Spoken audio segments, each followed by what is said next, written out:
मेरे राज राज राज राज, श्यामा राज राज राज, प्यारे राज राज राज राज। श्री राज श्री राज श्री राज, श्री राज श्री राज, जय जय राज। श्री श्यामा जय जय राम। श्री राम राम धनी।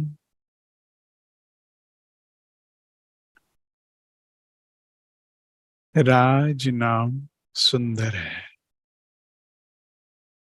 धनी नाम सुंदर है। इसमें निर्भय करने की शक्ति है, इसमें निर्विकार करने की शक्ति है। राज नाम धनी गुणों को आकर्षित करता है। राज नाम धनी शक्ति को आकर्षित करता है। राज नाम हमारे अंदर निर्विकारता लाता है। राज राज राज राज राज, श्री राज जय जय राम। श्री राज जय जय राम। जय राम जय राम, जय जय राम। जिस प्रकार सूर्य उदय होने पर अंधकार नहीं रह सकता, उसी प्रकार जहां धनी नाम है वहां निश्चिंतता होती है।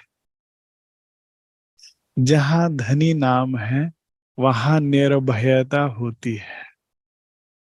जिस हृदय में धनी प्रेम है वहां दुख स्थान नहीं बना सकता। जिस हृदय में धनी नाम है वहां चिंता रह ही नहीं सकती। जिस हृदय में धनी नाम है वहां भय रह ही नहीं सकता, मोह रह ही नहीं सकता, वासना रह ही नहीं सकती।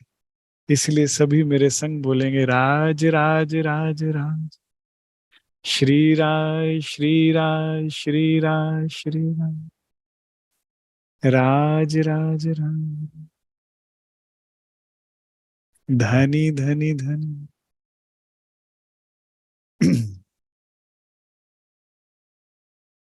परम आदरणीय, परम वंदनीय एवं परम पूज्य वाला सुंदर साथ जी, आज हम सब ब्रह्मात्माओं के लिए एक उत्सव का दिन है।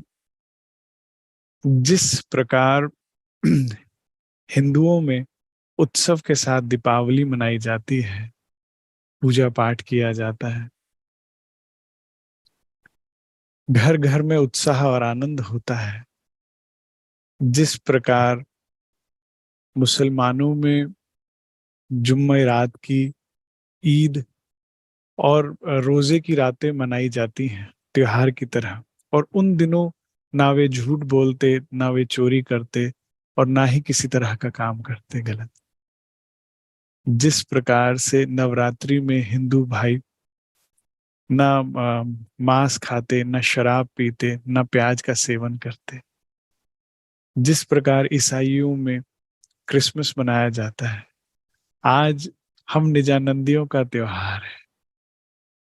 प्राणाधार सुंदर साथ जी, आज से पूरे विश्व में, पूरे 14 लोकों में ब्रह्म लीला गाई जाएगी।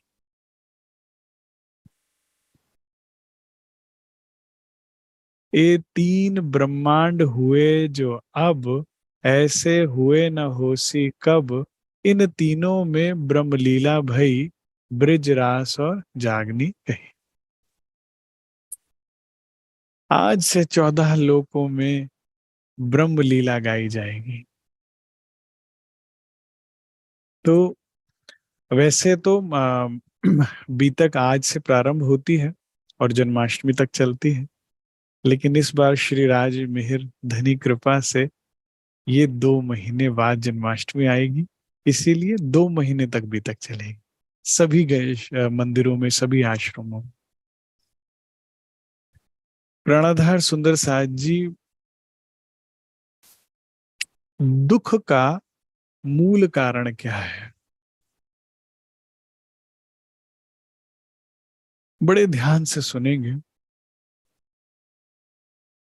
हम सब जो भी कभी आगे पीछे दुखी होते हैं, चिंतित रहते हैं, भयभीत होते हैं, परेशान होते हैं, उन सब का मूल कारण है अज्ञानता, नींद।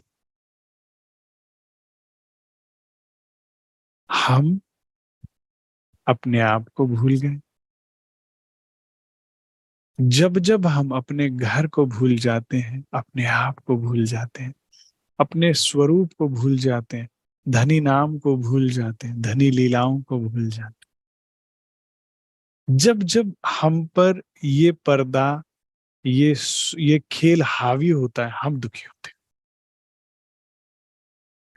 हैं। दुख का और कोई भी कारण नहीं है।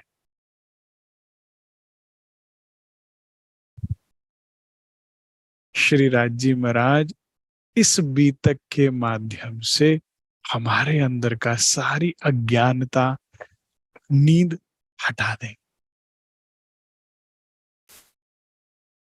श्री राज जी की मेहर व कृपा से मैं पूर्ण प्रयास करूंगा आने वाले 3 दिनों में, 3 से 4 दिनों में हम धाम लीला का अच्छे से अध्ययन करेंगे, मंथन करेंगे, चिंतन करेंगे। हम ब्रिज लीला का अच्छे से अध्ययन, मनन और चिंतन करेंगे। हम रास की, रामतो का लीलाओं का अध्ययन करेंगे और फिर उसके पश्चात जागनी रास की लीलाओं का अच्छे से मनन, चिंतन और अध्ययन करेंगे। मेरा पूर्ण विश्वास है इस ज्ञान को लेने के बाद हमारे हृदय में अंधकार, नींद, भ्रम खत्म हो जाए।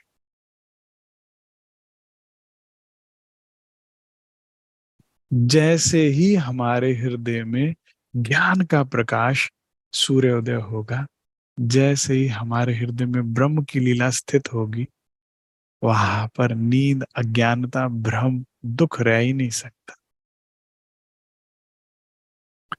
सुंदर साज जी, हम मूल मिलावे में बैठे ही इस स्वप्न को देख रहे हैं और इसे सत्य मान रहे हैं। ये ब्रह्मांड क्या है?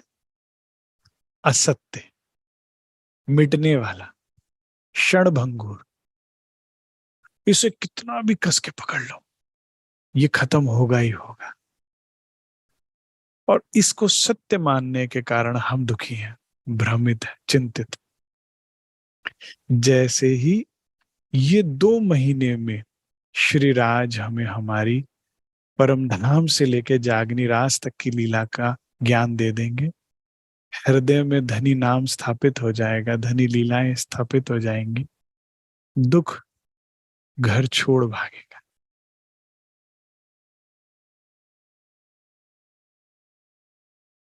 इसीलिए सभी बोलेंगे, राज राज राज राज राज, श्री राज राज राज राज, मेरे राज राज राज, प्यारे राज राज। जैसे जैसे हृदय में धनी नाम, धनी गुण आ जाएंगे, सारी सारी पीड़ा, सारी आसक्ति खत्म हो जाती है। धनी नाम, धनी प्रेम, धनी की मनोकामना से आता है। जैसे जैसे हम इस सत्य से अवगत होते जाएंगे कि मेरे तो आधार श्री राज हैं, मेरे तो आधार श्री राज हैं, ओ मेरे तो प्राण श्री राज हैं, मेरे तो आधार श्री राम। खत्म, खेल खत्म, दुख खत्म, चिंता खत्म। वही व्यक्ति दुखी है, चिंतित है, भयभीत है, जिसके हृदय में ये प्रकाश नहीं। प्राणाधार सुंदर साज जी वे अक्षरातीत पार ब्रह्म सच्चिदानंद श्रीराज ही पूर्ण परम धाम में विराजमान है।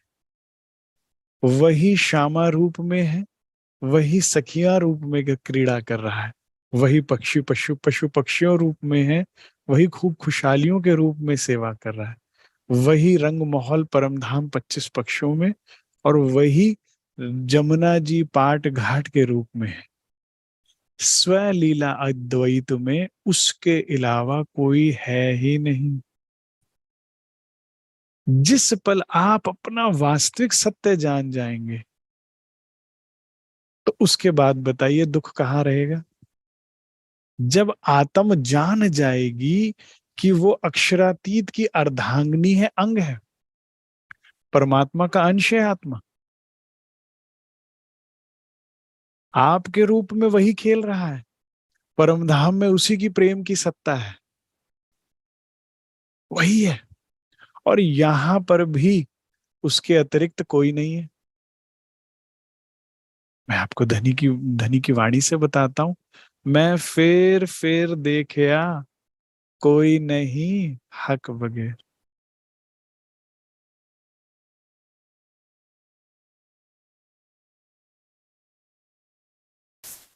ये 60 दिन, आने वाले 60 दिन आप श्री राज जी के गुणों को, श्री राज जी की लीलाओं को, श्री राज जी के स्वरूप को जानने में लगाइए। और मैं आपको वादा करता हूं कि हृदय में, घर में दुख रहेगा ही नहीं। जब अंधकार नहीं रहेगा तो दुख कैसे रहेगा। जब सत्य दिखने लगेगा जहां तुम बैठे हो, और जब असत्य असत्य लगने लगेगा, अब बताओ किसके दिल में चिंता है, दुख है। कौन दुखी है, मुझे दिखाओ। हम बीमार हैं, हमें रोग हो गया है, हमें अपमानित कर दिया गया है, हमारा घर में ये समस्या है, हमारे वो सब झूठ। तू अक्षरातीत के अर्धांगिनी, अक्षरातीत के हृदयांगिनी, हृदय अक्षरातीत के सन्मुख उनके चरणों में बैठी है। ये सत्य है, जान जाओगे तो खत्म हो जाएगा। एक बार अपने वास्तविक स्वरूप को, अपने वास्तविक घर को जानने के बाद आप परेशान चाहो भी तो हो नहीं सकते।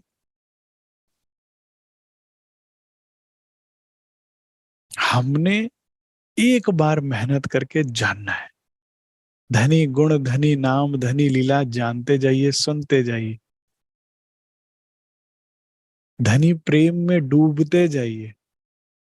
प्राणाधार सुंदर साथ जी, एक उसके अलावा कोई सत्य नहीं, एक उसके अलावा हृदय में कोई रहे नहीं। ये झूठ भी नहीं, ये भी नहीं,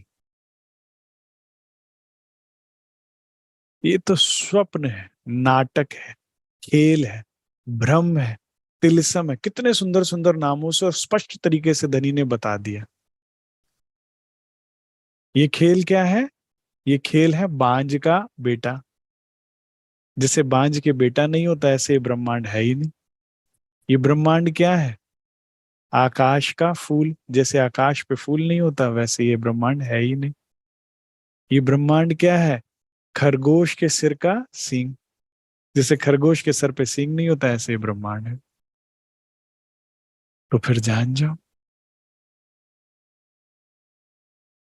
समझ लो, और पुकारो मेरे संग। आओ प्रीतम प्यारे, आओ प्रीतम प्यारे, आओ प्रीतम प्यारे, आओ प्रीतम प्यारे, आओ आओ आओ, बस जाओ, बस जाओ प्रीतम प्यारे, बस जाओ प्रीतम।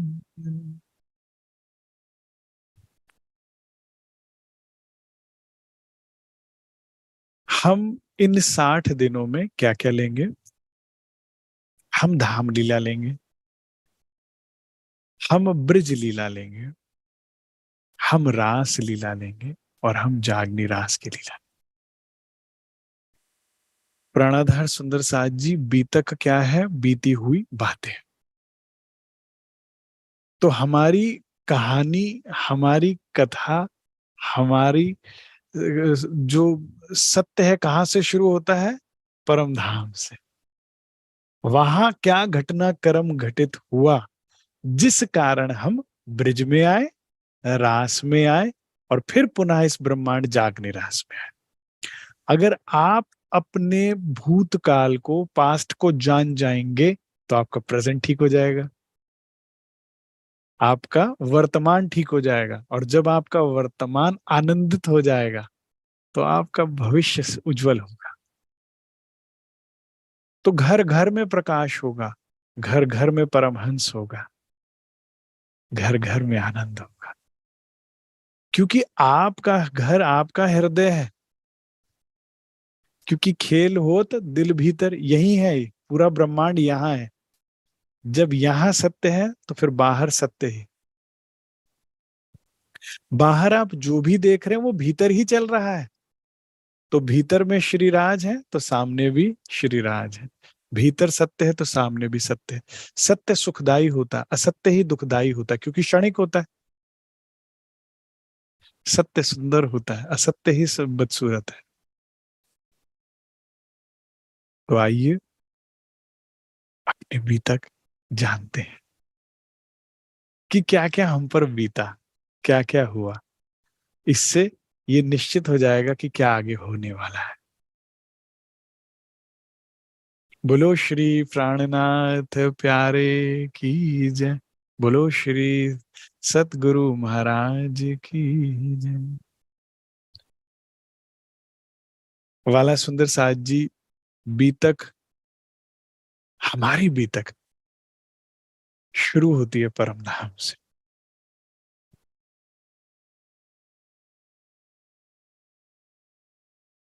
भविष्य पुराण में राजा कहे जुग चार,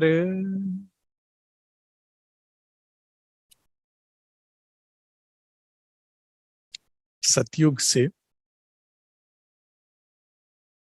अनंत ऋषियों ने, अनंत गुरुजनों ने, अनंत मुनियों ने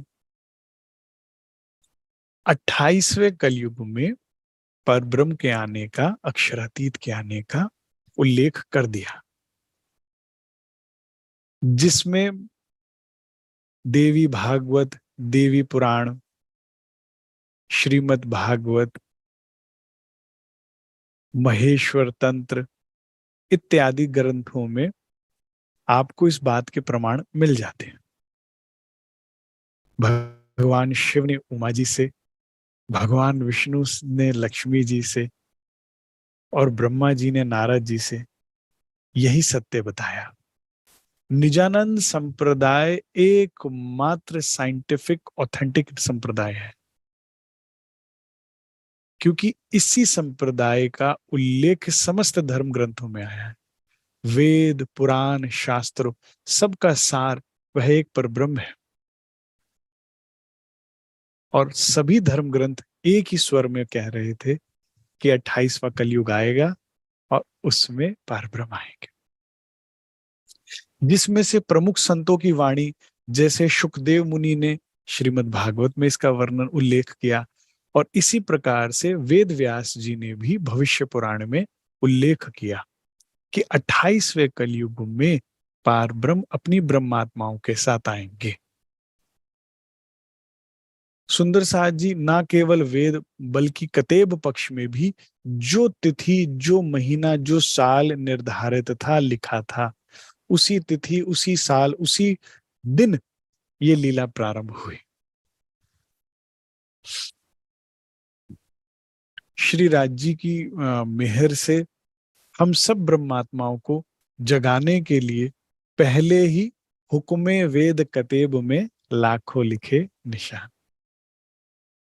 इस बार जो बीतक है, मैं बड़े हृदय से प्रयास करूंगा कि हमें एक एक बात इतनी स्पष्टता के साथ पता लगे कि हृदय में कहीं पे भी कोई संशय ना रहे। अब कहूं फेर के मूल मिलावे की बीतक, समस्त संत जनों ने, गुरुजनों ने, ज्ञानियों ने, देवताओं ने, ब्रह्मा विष्णु महेश ने, वेद ने, शास्त्र ने एक ही बात कही कि 28वें कलयुग में जो पार ब्रह्म आएंगे तो वे बताएंगे उनका धाम क्या है, उनकी लीला क्या है और उनका स्वरूप क्या है। 28वां कलयुग चल रहा है और इसमें जब ये ब्रह्म लीला हुई, धनी श्री देवचंद्र जी के हृदय में बैठकर श्री राज ने, और फिर उसके बाद श्री इंद्रावती जी के हृदय में बैठकर इस सत्य से अवगत कराया और बताया कि हे ब्रह्म प्रियाओं, तुम्हारी बीतक शुरू होती है मूल मिलावे से। हम ब्रह्मात्माएं जो इस खेल में आकर अपने धनी और घर को भूल गई, पुनः श्री इंद्रावती जी के हृदय में बैठकर श्री राज हमें याद दिला रहे कि याद करो, अब कहूं फेर के मूल मिलावे की बीतक, जैसी आज्ञा धनी की। श्री इंद्रावती जी क्या कहती है, मैं अपनी तरफ से नहीं कह रही, श्री राज जी की आज्ञा से कह रही हूं। सो बातें बुजरक,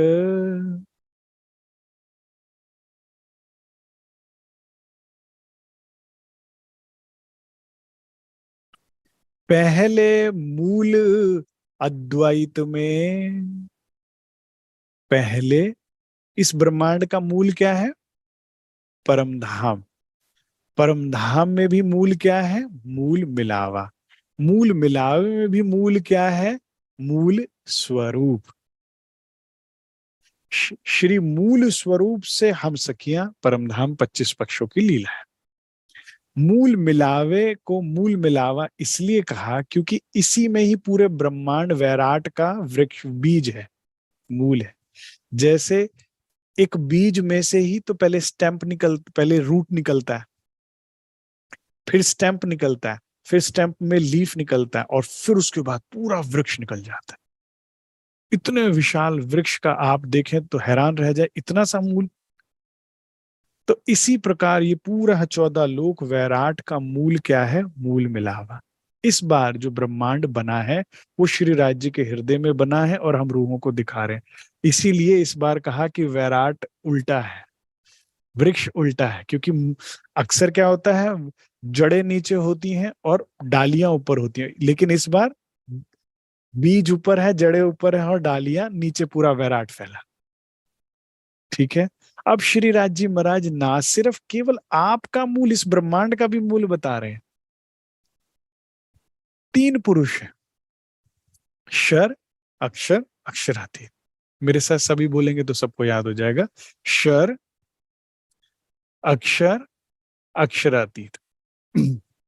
शर पुरुष की लीला स्थली है ये शर ब्रह्मांड, अक्षर पुरुष की लीला स्थली है योग माया, और अक्षरातीत की लीला स्थली है परमधाम। इसको अगर आपने जानना हो तो श्रीमद् गीता में 15वें अध्याय 16वें 17वें श्लोक में आप इस बारे में जान सकते हैं कि 3 पुरुषों का किस प्रकार से बेवरा है। शर ब्रह्मांड, ये जो 14 लोक हैं, ये बनते और मिटते रहते हैं। इन शर ब्रह्मांड की रचना शर पुरुष से होती है। शर पुरुष का दूसरा नाम भगवान आदि नारायण है। भगवान आदि नारायण से ब्रह्मा विष्णु महेश की उत्पत्ति होती है। फिर ब्रह्मा जी जो प्रजापिता हैं, उन्हीं से 5 तत्व 3 गुण की उत्पत्ति होती है। देवी देवताओं इत्यादि सारे ब्रह्मांड की रचना भी करते हैं। लेकिन इस शर पुरुष का निर्माण कैसे होता है, उसका निर्माण होता है जब अक्षर भगवान योग माया में अव्याकृत ब्रह्म में जाकर स्थित होते हैं और प्रकृति और पुरुष का मिलन होता है। तो पहले गहरी नींद और फिर स्वप्न में शर पुरुष का निर्माण होता है। इसीलिए जो शर पुरुष है बनते और मिटते रहते हैं, लेकिन अक्षर भगवान एक पल में ऐसे करोड़ों ब्रह्मांड, ऐसे करोड़ों शर पुरुष बनाते हैं और मिटा देते हैं। कितनी देर में? एक ही पल में। अब सोचिए पूरे दिन में कितने स्वप्न देख लेते होंगे और कितने ब्रह्मांड बनाते और मिटाते। अक्षर भगवान कौन है? वह स्वयं अक्षरातीत के सत्ता के अंग है, जो जिनका काम है साहिबी का खेल बनाना, ब्रह्मांड बनाना और मिटाना। अब अक्षरातीत जो है अपनी अर्धांगिनी श्यामा जी और अपनी आनंद सखियों के साथ परम धाम में ही लीला करते हैं। आइए अब जानते हैं कि वो क्या लीला करते हैं। पहले मूल अद्वैत में भोम जहां इश्क, जहां क्या है? केवल इश्क। ताहा प्रेम रबद में। प्राणाधार सुंदर साहब जी, इस बार जो बीतक हम सुनेंगे ना, उसमें प्रयास करेंगे जब जब चितवन की बात हो, जब जब अनुभव की बात हो तो हम आंखें बंद करें। जब जब कुछ समझने की बात है तो हम आंखें खोलें, अच्छे से समझें, नींद ना आए इसीलिए भी। हो सके तो स्नान करके बैठेंगे तो और अधिक लाभ होगा, अन्यथा हाथ मुंह धोकर ही जरूर बैठें। अच्छे से थोड़ा सा रेस्ट करके बैठे ताकि फुल एनर्जी के साथ आप ले पाए। इसके अतिरिक्त जब जब ध्यान की अवस्था की बात हो, ध्यान की बात हो, तो ध्यान करके, चाहे वो धाम लीला हो, ब्रिज रास की लीला हो, चाहे जागनी रास की लीला हो, हम धनी के संग पूरी बीतक को अनुभव में लेंगे। क्योंकि बीतक तो हो गई, हमने अनुभव करना है। अनुभव करेंगे और आनंद लेंगे। तो श्रीराज कहते हैं परम धाम में हम ब्रह्मात्माएं अक्षरातीत के संग सदैव लीला, प्रेम लीला में मग्न रहा करते थे। श्रीराज कहते हैं याद करो परम धाम, जहां सब कुछ नूरी है। परम धाम 25 पक्ष, आपका घर।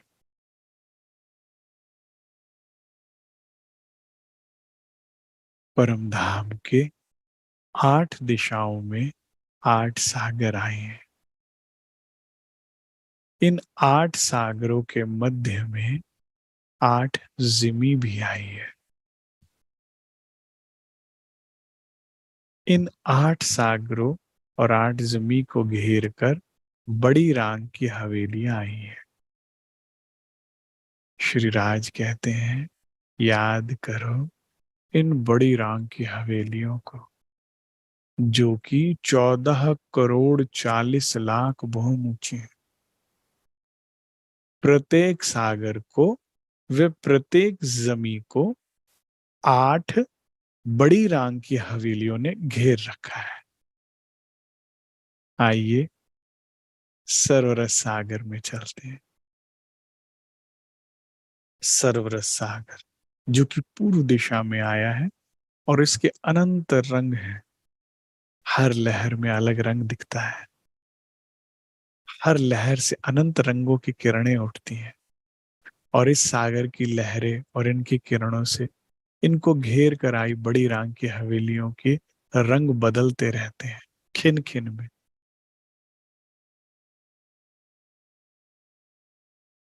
ये हवेलियां आकाश से भी ऊपर जा रही हैं। प्रत्येक सागर में काल माया के कोटि सागर समा जाए। ये इतना विशाल है, इसका और छोर नजर नहीं आता। धनी कहते हैं याद करो ब्रह्म प्रियाओं, इन सागरों के 4 कोनों में रेती आई है और चारों तरफ वनों ने घेर रखा है। इन सागरों के मध्य में 14 करोड़ 40 लाख टापू महल आए।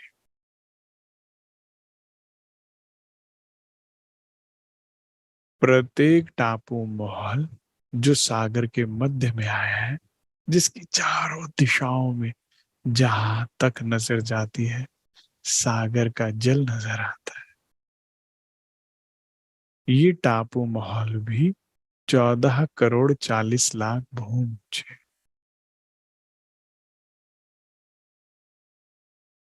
श्रीराज कहते हैं, जब आप इन टापू महल की ऊपर की भूमों में और उसमें आए छज्जों में खड़ी होती हैं, तो चारों तरफ सागर ही सागर नजर आता है, जल ही जल। और दूर कहीं बड़ी रांग की हवेलियां नजर आती, और वो हवेलियां किसी पहाड़ की तरह से, किसी वन श्रृंखला की तरह से दूर दिखाई देती। और कहां तक दिखाई देती है? जहां तक आकाश। आकाश में प्रवेश करती हुई बड़ी रांग की हवेलियां तेज सागर से दूर तक दिखाई देती।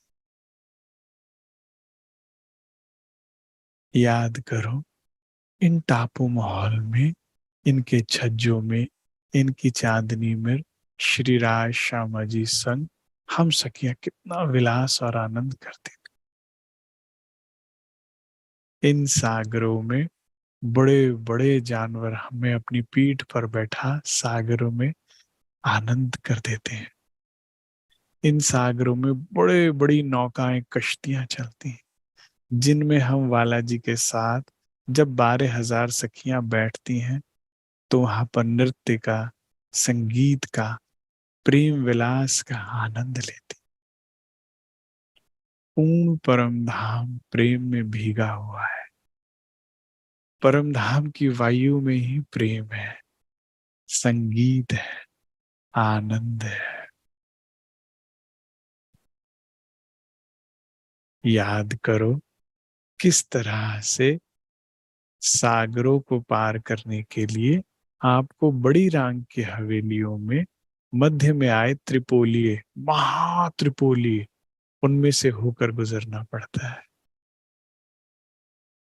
बड़ी रांग की हवेलियां, सागर, सागरों में आए टापू महलों के सुखों को पार कर छोटी रांग की हवेलियां आती हैं। ये छोटी रांग की हवेलियां केवल नाम के लिए छोटा लगाया है, अन्यथा यह भी 60,000 भूम ऊंची आई है। भले ही ये बड़ी रांग की हवेलियों के समान 14 करोड़ 40 लाख भूम ऊंची नहीं है, परंतु यह 60,000 भूम ऊंची आई बड़ी छोटी रांग की हवेलियां भी आकाश में लुप्त होती नजर आती है। धरती से देखने पर इसका छोर अंत नजर नहीं आता। नजर आता है तो बादलों में प्रवेश करती है छोटी रांग की हवेलियां। और जब हम इनकी चांदनी पर भी विचरण करते हैं धनी संग, तो ऐसा लगता है चारों तरफ बादलों ने घेर रखा है और ये चांदनी भी कहीं आकाश में जाकर खुली है। छोटी रांग की हवेलियों के मध्य में, प्रत्येक दो छोटी रांग की हवेली के मध्य में वन आए हैं, और ये वृक्ष भी 60,000 भूम ऊंचे हैं। तो हम एक हवेली से दूसरी हवेली की चांदनी पर जाने के लिए वनों की चांदनी से जा सकते हैं। और हम सखिया वाला जी का हाथ पकड़ प्रेम से इन चांदनी, वनों की चांदनी से हवेलियों और हवेलियों से वनों की चांदनी पर दौड़ती नजर आती हैं। धनी कहते हैं, याद करो, छोटी रांग की हवेली को पार करने के बाद वनों की नहरें आती हैं। वन की नहरें अर्थात एक वन नहीं, दो वन नहीं, अनंत अनंत वन। इसलिए इन्हें वन की नहरें कहा। यहाँ इतने वृक्ष हैं, इतने वन है कि लगता है कि नहर बह रही हो, जैसे मिल्की वे, जिसका ओर छोर अंत समझ ही नहीं आता। प्रत्येक वृक्ष 60,000 भूम ऊंचा है। पुनः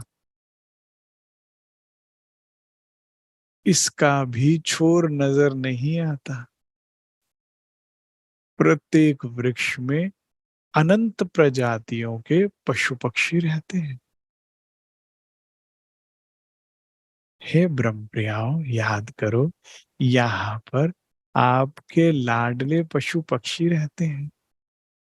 मान लीजिए एक वृक्ष की पहली भूम में सफेद हाथी रहते हैं, तो दूसरी भूम में सफेद खरगोश रहते हैं, तीसरी भूम में सफेद हिरन रहते हैं, चौथी भूम में सफेद बंदर रहते हैं, भालू रहते हैं।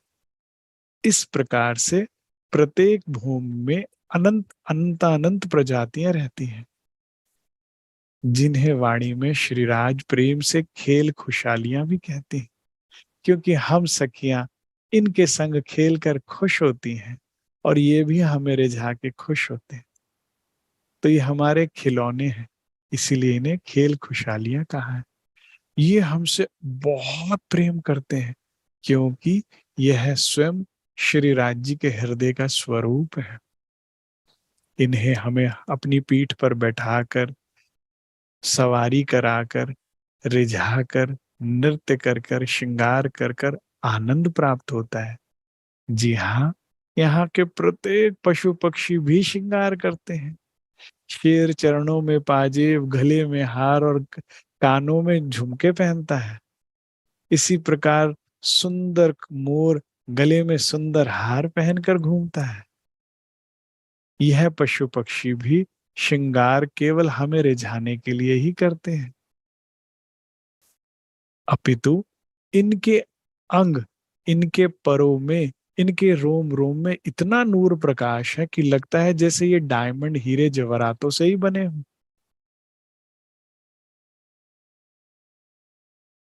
हे सखियों, याद करो, वन की नहरों को पार करने के पश्चात माणिक पहाड़ व उसकी हद आती है। माणिक पहाड़ की हद में बड़ोवन, मधुवन, महावन आया है। माणिक पहाड़, श्रीराज कहते हैं, हे सखियों, माणिक पहाड़ जो कि 12,000 भोम ऊंचा आया है, जिसमें से किसी भी दिशा में देखो तो नहरें चांदनी से जमीन पर आ रही हैं, सीढ़ी नुमा। मानिक पहाड़ की चांदनी से 12,000 नहरें सीढ़ी नुमा गिरती हुई जमीन तक आ रही हैं और जमीन पर आकर महानद का निर्माण करती हैं। यह सीढ़ी नुमा गिरती हुई नहरों के ठीक नीचे अति विशाल और ऊंचे झूले आए हैं, जिन झूलों में हम सखियां युगल स्वरूप के संग झूला झूलती हैं। एक एक झूला इतना विशाल है जिसमें 12,000 सखियां एक साथ बैठ सकती हैं। माणिक पहाड़ को घेर कर आए वन और माणिक पहाड़ के अंदर आए मोहलातों का सुख केवल हम ब्रह्मात्माएं ही ले सकती हैं। इस माणिक पहाड़ में विशालता में जब एक बार सखी खो जाती है तो उससे निकलते निकलते आयु समाप्त हो जाती है। श्री राज कहते हैं, याद करो, जब माणिक पहाड़ और उसकी आगे हद से आगे बढ़ते हैं तो जवेरों के महल आते हैं। जवेरों के महल के 9 फिरावे। पहले फिरावे में जो महल और वृक्ष आए हैं वो 4 भूम के हैं, दूसरे में 8, तीसरे में 16, चौथे में 32 और पांचवे में 64, और फिर उसके बाद 32, 16, 8 और 4। इस तरह से ये बढ़कर फिर पुनः घटते हैं। इस प्रकार ये 9 फिरावे जवेरों के महल के आए हैं। अब याद करो, इन्हें जवेरों के महल क्यों कहते हैं? क्योंकि ये महलों में से फवारे, झरने गिरते हैं। प्रत्येक महल में से 8 भूम में से 8 झरने, 4 में से 4, 16 में से 16, 32 में से 32 और 64 भूम आय हालातों में से 64 झरने गिरते हैं। ये झरने ऐसे लगते हैं कि पानी की बूंदें ना हो, हीरे जवाहरात गिर रहे हो। और ये महल भी ऐसा लगता है जैसे जल हीरे जवाहरात के बने हो, इसीलिए इन्हें जवेरों के महल कहते हैं। याद करो, इन महलातों की चांदनी के मध्य में आए ताल और इनसे गिरते हुई जल चादरों में जब आप झीलना करते हो, इनमें जल विहार करते हो, तो क्या सुख होता है।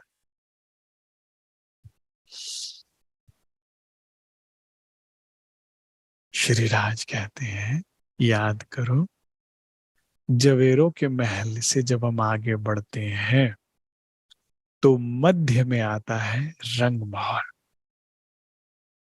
पूर्ण परम धाम के मध्य में आता है रंग महल। रंग महल की पूर्व दिशा में चांदनी चौक आया है। चांदनी चौक जिसमें सुंदर रेती आई है। हीरा, माणिक, मोती, नीलवी, लसनिया, गोमादिक इत्यादि नग बिखरे हुए हैं। ध्यान से देखिए, इस रेती में अनंत रंगों की किरणें उठ रही हैं। ध्यान से देखिए, ये रेती कितनी कोमल है, जिसमें पांव धसते जाते हैं। शीतल है, सुगंधित है। इस रेती में हम वाला जी के संग अनंत काल तक बैठे हुए हैं। इस रेती में धनी संग विलसने की, बैठने की, धनी संग समय बिताने की, प्रेम की मीठी मीठी बातें करने की कितनी जाने लीलाएं हुई। इस रेती में हम अक्सर अपने घर रंग माहौल से बाहर निकलकर चहलगर्दी मतलब टहलते हैं। धनी संग इन नरम रेती में टहलने का सुख आप ब्रह्मात्माएं भली भांति जानती हैं। हमारे घर के इस आंगन में बिखरी हुई ये कोमल रेती और यहाँ पर रात्रि के समय धनी संग विहार का सुख, उस विहार में तो अनंत अनंत प्रेम, इश्क, आनंद में गर्क हम ब्रह्मात्माएं क्या सुख लेती हैं। जाने कितनी रात्रि हमने धनी संग, पूर्णमासी की रात्रि धनी संग यहाँ बिताई है। इस सुख का तो पारावार ही नहीं। रंग महल की पूर्व दिशा में चांदनी चौक के बाद ध्यान से देखिए 7 वन आए हैं। केल, लिंबोई, अनार, अमृत, जाम्बू, नारंगी, बट। प्रत्येक वन में अनंत वृक्ष, प्रत्येक वृक्ष में अनंत रंगों की पत्तियां और अनंत फल लगे हैं। ये फल केवल रसीले नहीं, सुगंधित भी हैं। ये पत्तियां दिन में तो सुंदर लगती हैं, रात को असंख्य रंगों की ट्यूबलाइट्स बल्ब्स की तरह से जलती हैं। इसकी छाया अनंत रंगों की होती है और इन छाया में विचरण करने का सुख केवल हम रात्रि के समय ब्रह्मात्माएं जानते हैं। इन वनों में धनी संग विहार करने का सुख याद कीजिए।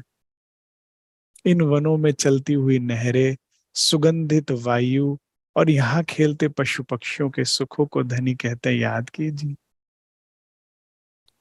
इन वनों को पार कर 4 रौसें आई हैं। माणिक की पुखराज रौस, वन रौस, पाल जो कि कमर भर ऊंची है, 3 सीढ़ियां चढ़नी पड़ेंगी, फिर 3 सीढ़ियां उतरकर जल रौस और फिर पुनः जमुना जी। जमुना जी पर याद करो, ध्यान से देखो, एक तरफ आपको केल पुल नजर आ रहा है जो कि पीले हीरे का बना है, जिसकी योग बाई सुनहरी है।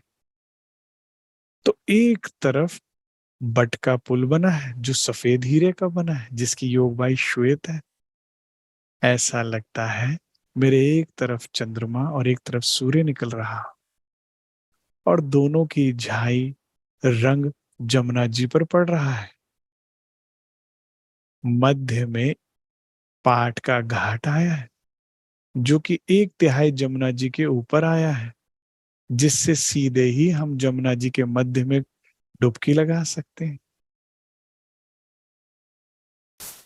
ध्यान से याद कीजिए, जमुना जी का जल कितना सुगंधित, शीतल, निर्मल, जिस जल में कलकल की ध्वनि आ रही है। इस जल की सुगंधी जब हम पाट घाट या केल पुल या बट पर पुल पर बैठते हैं तो आती है। ये बहते हुए जल की ध्वनि कानों को अति सुंदर लगती है, और इसकी सुगंधी हम ब्रह्मात्माओं के रोम रोम को आनंदित कर देती है। जमुना जी में वाला जी संग झीलना करना, जल क्रीड़ाएं करना हम ब्रह्मात्माओं को अति प्रिय है।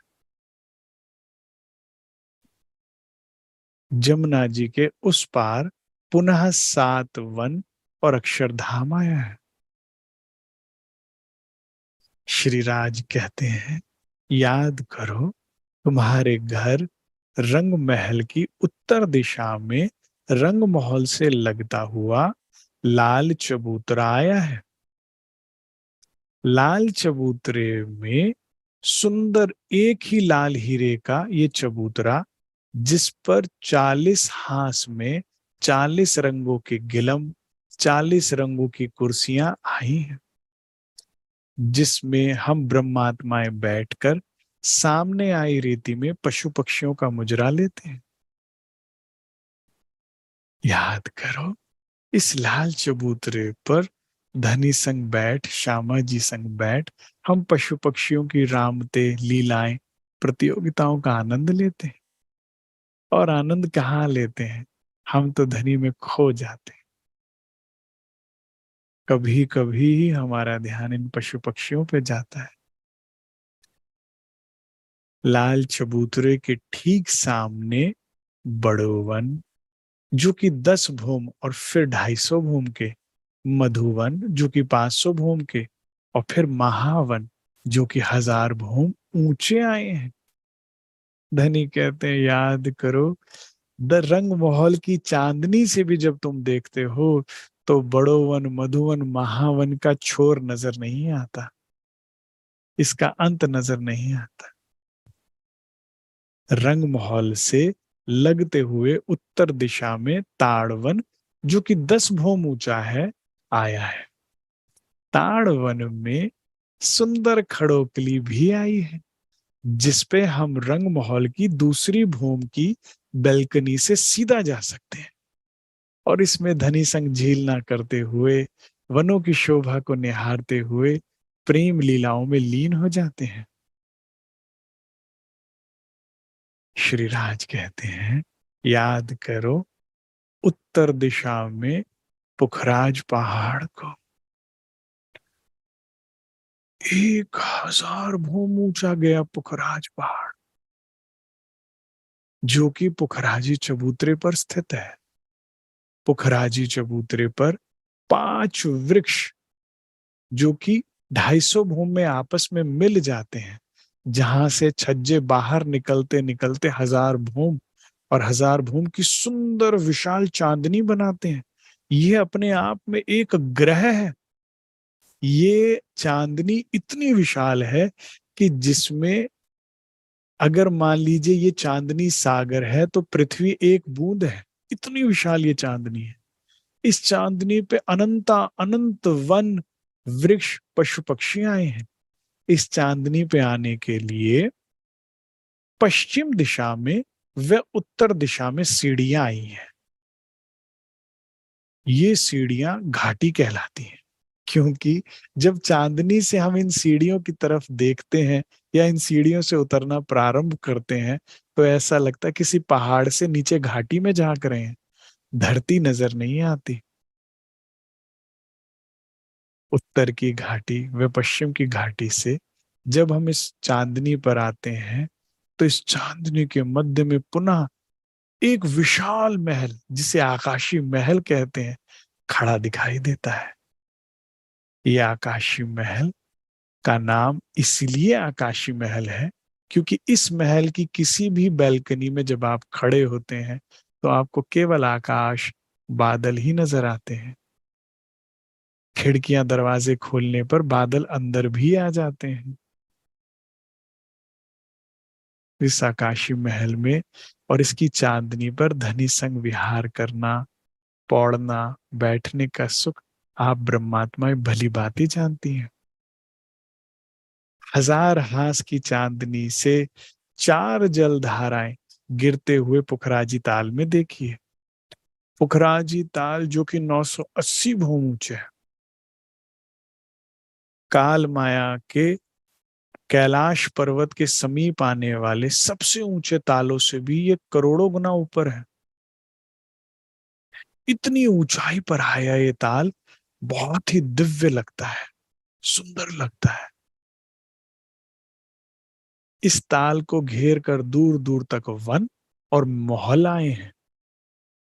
इस ताल में सुंदर चार चादरें गिरती हुई अत्यंत सुंदर लगती हैं। इसी कारण जब हम इस ताल के समीप कहीं भी बैठते हैं धनी संग, तो घन घन घन जल चादरें गिरने की सुंदर सुगंध आवाज हमारे कानों में सदैव आती रहती है। धनी संग इस ताल में झीलने का सुख, इन झरनों में बैठने का सुख और इसकी किनार में बैठ रंग महल को देखने का सुख आप ब्रह्मात्माएं भली भांति जानती हैं। आपके हृदय पटल में वो सुख सदैव से स्थित थे, केवल पर्दा हटाने की देर है। फिर इस पुखराजी ताल से 16 जलधाराएं अध बीच के कुंड में गिर रही हैं। अध बीच के कुंड से फिर पानी के स्तून के माध्यम से यह जल तरहटी में जाता है और फिर मूल कुंड से जमुना जी प्रकट होती है। हम जब मूल कुंड के किनार से या उससे लगते हुए ढपो चबूतरे से पुखराज पहाड़ को देखते हैं तो इसका ओर छोर नजर नहीं आता। इसका आनंद अपार है। यहाँ हम कृष्ण पक्ष में आते हैं। पुखराज पहाड़ की योगबाई सुनहरी है। दूर दूर तक इसकी सुनहरी किरणें वृक्षों को, लताओं को, पशु पक्षियों को, नहरों को सुनहरी कर देती है। इसकी सुनहरी किरणों में धनी संग विलास का, उनके पीछे रामतों का, उनके संग रामतों का सुख हम ब्रह्मात्माएं ही जानती हैं। श्री राज कहते हैं, याद करो हमारे घर रंग महल की पश्चिम दिशा में चबूतरे से परिक्रमा रौस से लगते हुए फूल बाग और उसके नीचे नूर बाग आया है। यह फूल बाग इतना विशाल है कि जहां तक नजर जाती है केवल फूल ही फूल नजर आते हैं। इन फूल बाग में असंख्य प्रजातियों के फूल असंख्य खुशबू को बिखेरे हुए हैं। जब भी वायु पश्चिम से पूर्व की तरफ बहती है तो इन फूल बागों के खुशबू रंग महल में झरोखों, दरवाजों, जाली द्वारों से प्रवेश कर पूरे रंग महल को महका देती है। फूल बाग की पश्चिम दिशा में अन्न बन, दूब दुलीचा, फिर पश्चिम की चौगान आई है। श्री राज कहते हैं, याद करो पश्चिम की चौगान में जहां तक नजर जाए नूरी कोमल रेती आई है। जिस रेती में हम पशु पक्षियों पर विराजमान हो धनी संग रामते खेलते हैं। शेर, चीता, हाथी, भालू, घोड़े इत्यादि बड़े अति विशाल पशु पक्षियों पर विराजमान हो हम धनी के संग नाना प्रकार की लीलाओं में लीन होकर सुख प्राप्त करते हैं। श्री राज कहते हैं, अपने घर रंग महल की उत्तर दिशा में पश्चिम दिशा के बाद परिक्रमा करते हुए दक्षिण दिशा की तरफ आओ। दक्षिण दिशा में रंग महल से लगते हुए बट पीपल की चौकी आई है। जिसमें एक वृक्ष बट का, एक वृक्ष पीपल का, इस तरह से ये वृक्ष आए हैं जिनमें चार भूमों में झूले पड़े हैं। इन झूलों में झूलने का सुख केवल आप ब्रह्मात्माएं ही जानती हैं। दक्षिण दिशा में बट पीपल की चौकी को पार कर कुंज निकुंज की रेती आई है। कुंज निकुंज के वन और इनमें आए मोहलात सब फूलों पत्ती बेलों के बने हैं। यहाँ गोल और चौकोर मोहलात की दीवालें फूलों की हैं, थंब फूलों की हैं, फर्श फूलों की है, छत फूलों की है, सज्जाएं फूलों की हैं, वस्त्र फूलों के, श्रृंगार फूलों के, वाद्य यंत्र तक फूलों के आए हैं। यहाँ सुगंधी, कोमलता और रंग अत्यधिक है। यहाँ पर आई रीति में हमें धनी संग नाना प्रकार की रामते करने का सुख अत्यंत प्रिय है। रंग माहौल हमारे घर की दक्षिण दिशा में हौज कौसर और 24 हास का महल भी आया है। श्रीराज कहते हैं, याद करो आप रंग माहौल नौ भूम 10वीं आकाशी में सदैव अनादिकाल से मेरे संग बैठे हैं और अभी भी इसी रंग माहौल की पहली भूम की 5वीं गोल हवेली मूल मिलावे की हवेली में बैठ इस खेल को देख रहे हैं। श्रीराज कहते हैं, अब गौर से देखो मेरी ओर।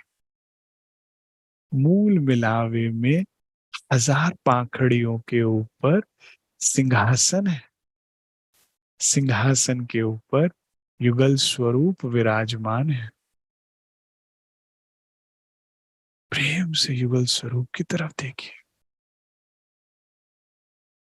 हम ब्रह्मात्माएं युगल स्वरूप को घेर कर बैठ इस कमर भर ऊंचे चबूतरे पर बैठी ही इस खेल को देख रही हैं। अब अपने अपनी परातम को देखिए। देखिए कि आप कहाँ बैठे युगल स्वरूप की ओर देख रहे हैं। कैसे आप अपनी सखियों को गलबैया डाले बैठी हैं। कैसे आप सखियों के बीच में एक उंगली की जगह भी नहीं।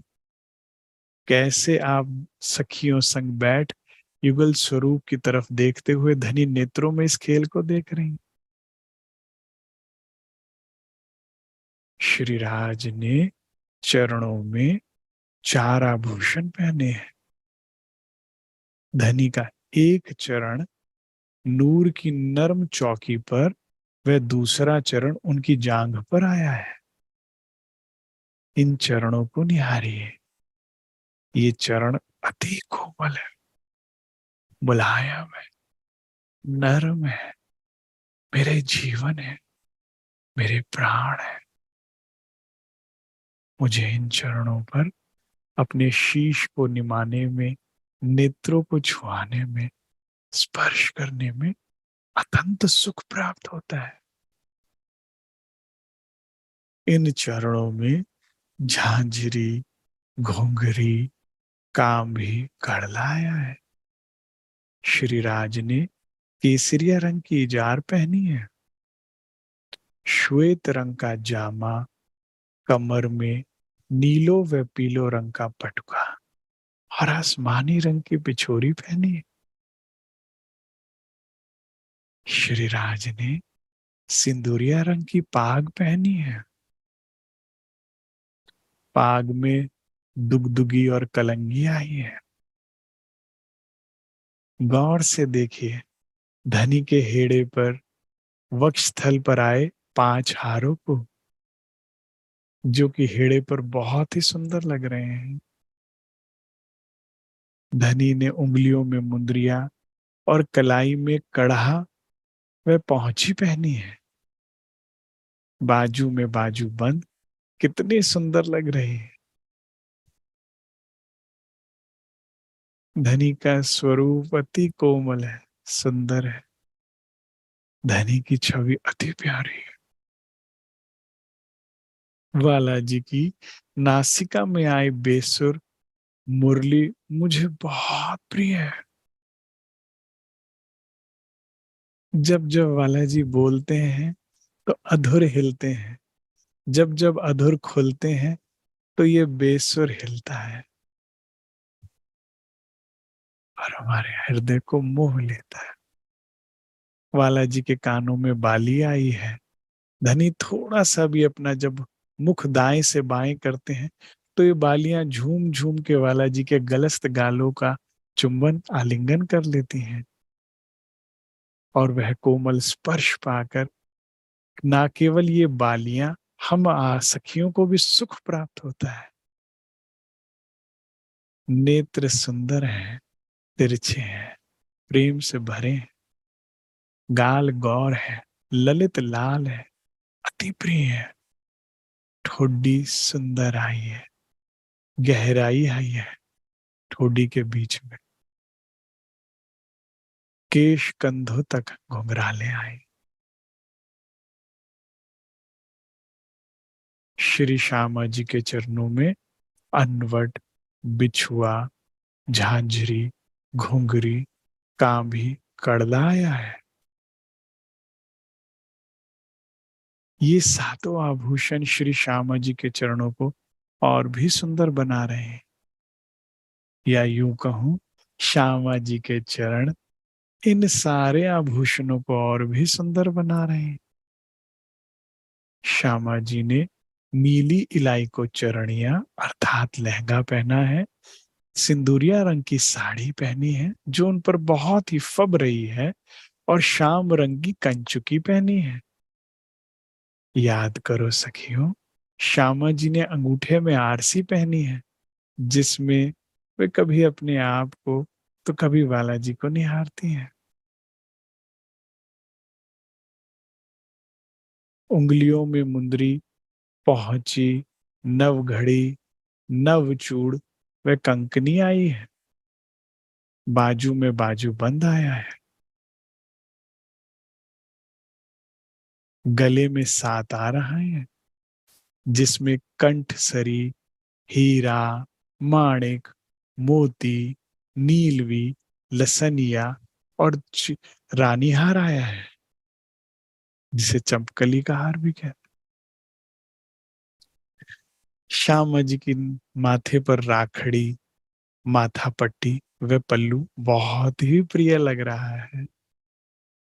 माथे पे सुंदर बिंदी लाल रंग की आई है। कानों में कर्ण फूल, नासिका में बेसुर और नथनी भी आई है।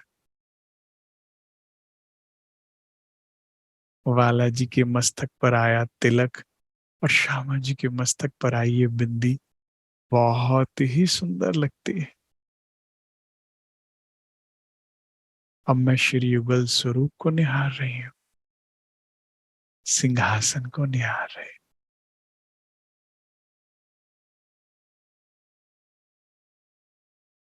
बोलो श्री प्राणनाथ प्यारे की जय। बोलो श्री सद्गुरु महाराज की जय।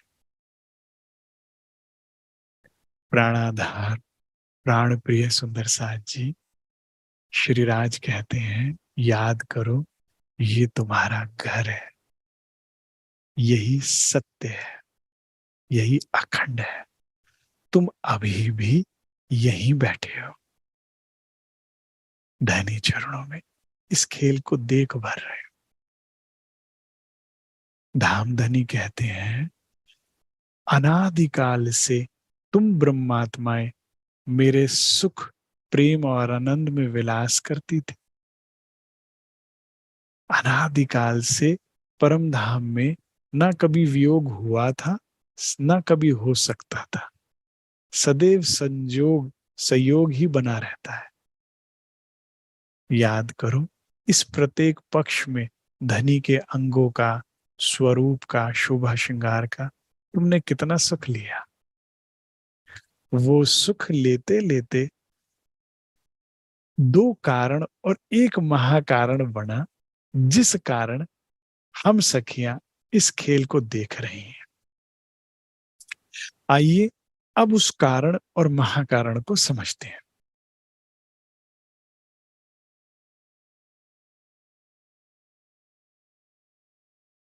अनादिकाल से हम सखियों और श्री राज जी के बीच में इश्क रबद चलता आ रहा था। कब से चल रहा था? अनादिकाल से, जिसका निर्णय कभी होता ही नहीं था। अब जो कि बीतक की दूसरी चुपाई हमने अभी जो पढ़ी थी, पहले मूल अद्वैत में, मूल परमधाम जहां पे द्वैत नहीं है, दो नहीं है, वहां क्या है? अद्वैत, एक, अक्षरातीत, स्व लीला अद्वैत, अपने ही आप से लीला करते हैं, आप उसका अंश हैं। जिस दिन आप अपने आप को पहचान जाएंगे, उसके बाद भय, चिंता, दुख दूर चले जाएंगे, क्योंकि आप ही सत्य हैं, आप ही चितघन हैं और आप ही आनंद है। आप सच्चिदानंद का अंश है। जैसे सूरज और सूरज की किरणें, जो गुण सूरज में वही किरणों में होता है, जो ऊष्मा सूरज में है, जो प्रकाश सूर्य में वही किरणों में होगा। जैसे सागर और सागर की लहरें, जो शीतलता सागर में वही लहरों में है। इसी प्रकार आप ब्रह्मात्माएं भी ब्रह्म का अंश ही है, केवल अपने आप को पहचानने और अनुभव करने की जरूरत है। तो उस अद्वैत भूमि के आप हैं। उस अद्वैत भूमि में भौम जहां इश्क, जहां केवल इश्क है, यहां ब्रह्मांड में इश्क है, यहां केवल सत्ता है, यहां केवल दुख है, केवल भय है। अनंता अनंत हथियार, सिपाहियों के साथ चलने वाला मनुष्य भी उस निर्भयता को नहीं प्राप्त कर सकता, जिस निर्भयता को ब्रह्मात्माएं ब्रह्म को प्राप्त कर, अपने सत्य स्वरूप को प्राप्त कर परमहंस अवस्था में प्राप्त करती हैं। जब वे अपने सत्य स्वरूप, अपनी सत्य लीलाओं को जान जाती है और हृदय में धनी प्रेम बस जाता है, उसके बाद उन्हें भय नहीं सताता, दुख नहीं सताता, पीड़ा नहीं सताता। तो जानिए आपका सत्य क्या है। तो सत्य क्या है? श्रीराज कहते हैं, ताहा प्रेम रबद में भया हुक्म हक। अनादिकाल से वहां पर इश्क रबद होता आ रहा था। अब इश्क रबद क्या है? आइए चुपैयों से ही समझते हैं। खिलवत ग्रंथ, प्रकरण नंबर 11। रूहें बड़ी रूह सो मिलके, बहस किया हक सो, हम तुम्हारे आशिक, इश्क है हम मुंह। ये पहला कारण बना कि जिस कारण आपने ब्रज रास और ये जागनी रास का खेल जो आप देख रहे हो। आप जानिए हम यहाँ क्यों हैं, क्या हुआ था। चलिए, मूल मिलावे में जहाँ इश्क रबित घटित हो रहा है, युगल स्वरूप विराजमान है, सब सखियां विराजमान है, बड़ी सुंदर रूहों के अंदर उत्साह है, उमंग है। और आज सारी सखियां मिलकर श्यामा जी के पास आती हैं, रूहें बड़ी रूसों मिलके कहते, श्यामा जी चलो आज आप राज जी से एक बात करनी है। क्या बात करनी है? हम सब सखियों की एक ही बात है, हम करना चाहती हैं राज जी से, एक स्वर में बोलेंगी और आपने हमारा साथ देना। श्यामा जी कहती चलो। क्या बोलती हैं? बहस किया हक सो, हक के पास आ गई और क्या बोलती हैं? हम तुम्हारे आशिक, इश्क है हममो, कि हे वलैया, हे वाला जी, हम सब सखियां आपकी आशिक हैं। हमारा इश्क आपसे भरपूर है। अब उसे इमेजिन कीजिए, उसे हृदय से महसूस कीजिए कि क्या भाव होगा, क्या कॉन्फिडेंस होगा जब हमने धनी से ये बात कही थी। वाला जी, हम सुबह से लेकर रात्रि तक आपको इतना लाड करती हैं, इतना प्रेम करती हैं। आपके प्रत्येक लीला, आपकी प्रत्येक अंग से हम इतना रिझती हैं। तो हम आपकी आशिक हैं। और इस बात को कहने के लिए आज हम श्यामा जी को भी साथ लाई हैं। तो राजी कहते हैं, शुरू हो, जो तुम कह रही हो एक बार श्यामा जी से तो पूछ लो कि क्या वह इससे सहमत भी है कि नहीं। सखिया श्यामा जी की तरफ देखती हैं। बड़ी रू कहे तुम साची सबे। देखिए श्यामा जी प्रेम से डिनाई करेंगी, स्पष्ट रूप से डिनाई नहीं करेंगी कि नहीं ये गलत है। क्या कहती है? तुम साची सबे, तुम सच्ची हो रूहो, तुम प्रेम करती हो, पर इश्क मेरा काम, पर मेरा तो काम ही इश्क है, मुझसे तुम तक जाता है। तो इश्क तो मेरा ही बड़ा है। तुम साची हो, देखिए मना भी नहीं कर रही है और अग्री भी नहीं कर रही, ये है सुंदर लीला। अव्वल हक और रूहन सो, मैं जितना प्रेम तुम रूहों से और राज्य से करती हूं, इन इश्के में मेरा आराम, और मेरा तो आराम ही केवल इश्क में है। अब वाला जी मुस्कुराते हैं, कह रहे हाँ रूहो, हो गया हौसला पस्त, आप तो जिनको साथ लेकर आई थी उन्होंने ही बात बदल दी, पलट दी। अब रूहों ने कहा भाई ये तो श्यामा जी ने तो हमारी जो बात है वो हल्की कर दी। अब उम्मीद एक श्रीराज से, भाई श्रीराज हमने जो कहा है वो तो 100% 100% सत्य है। श्यामा जी प्रेम करती हैं लेकिन हमारा प्रेम अधिक है। अब उम्मीद से सभी रूहों कहते शायद वाला जी ही एग्री कर जाए हमसे, श्यामा जी ने तो किया नहीं। तो श्रीराज क्या कहते हैं सुनिए। खिलवत ग्रंथ है सुंदर साज जी, ये मार्फत के 5 ग्रंथों का प्रमुख ग्रंथ है, ये द्वार है, इससे होकर जाएंगे तो सागर श्रृंगार परिक्रमा में प्रवेश है, अन्यथा नहीं है। पहले तो समझिए तो सही क्या होती है खिलवत, क्या है धाम, और क्या हुआ वहां पर घटित हुआ। अब ये मूल मिलावे में चल रहा है, सखियां सब श्रृंगार के साथ चारों तरफ नगों की, आभूषणों की, वस्त्रों की रेजा रेज करने हैं। इतनी सखियां जब इतने वस्त्र आभूषण और इतने सौंदर्य के साथ जहां खड़ी होती हैं, वहां सौंदर्य ही सौंदर्य होता है, नूर ही नूर, प्रकाश ही प्रकाश। और उस सब में इन इन तारों के बीच में चंद्रमा के समान युगल स्वरूप और भी सुंदर लगते हैं।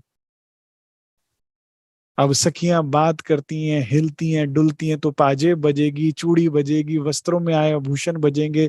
उनके तो वस्त्रों में भी जो घुंघरू लगे हैं वो भी बजते हैं। उनके तो जो ठुमक है उनमें भी घुंघरू लगे हैं वो भी बजते हैं, छम छम छम छम। और ऐसे सुंदरता के साथ ऐसे एक मत होकर घेर कर 12,000 सखियां जो हैं वाला जी की ओर उम्मीद से देखती हैं कि शायद प्रेशर क्रिएट हो और हमारी बात पारित हो जाए। तो वाला जी क्या कहते हैं, फिर जवाब रूहन को इन बिद दिया हक।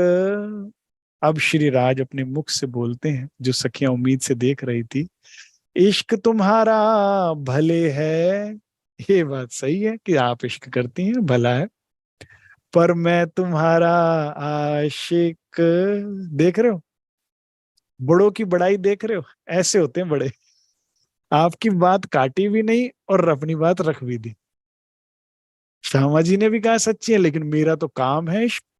राज्य के तो तुम सच्ची हो लेकिन मेरा नाम है आशिक। देख रहे हो, ये शब्द श्री राज के हैं। मैंने पूरी वाणी खोजी है कि मैं सुनना चाहता था, सोचना चाहता था कि धनी जब बोलते होंगे तो कैसे बोलते होंगे, शब्द क्या होते होंगे, लाइनें कैसी होती होंगी, कैसे रिझाते होंगे, उसमें कितनी चतुरता होती होगी, कितनी चपलाई होती होगी, कितना आनंद होता होगा, कितनी बुद्धिमत्ता होती होगी, कितना प्रेम होता होगा। तो मुझे पूरी वाणी में एकमात्र जो डायलॉग्स मिले हैं वो श्रीराज के वो खिलवत ग्रंथ में इश्करबद में मिले हैं। इसके आगे पीछे कहीं नहीं मिलेंगे आपको राज्य के dialogues. These are the real conversation which happened between us and Shriraj. हम दोनों के बीच में ये बातें घटित हुई हैं, ये कन्वर्सेशन कम्यूट हुई हैं। तो मैं तो बहुत ही अपने आप को भाग्यशाली समझता हूं जब जब मैंने इसको पढ़ा पहली बार, जाना कि अच्छा ये बात हुई थी। और ये इसलिए भी मुझे प्रिय है क्योंकि ये हमारे और राज्य के बीच की आखिरी बात है। These are the last dialogues conducted between us. इसके बाद हम खेल में आए। तो होता है ना, किसी के दूर होने पर उससे की हुई आखिरी बात मुलाकात याद आती है दिल को। तो ये वो बातें हैं। तो राज जी ने बड़े ही प्रेम के साथ हमारी बात को रखते हुए अपनी बात रख दी कि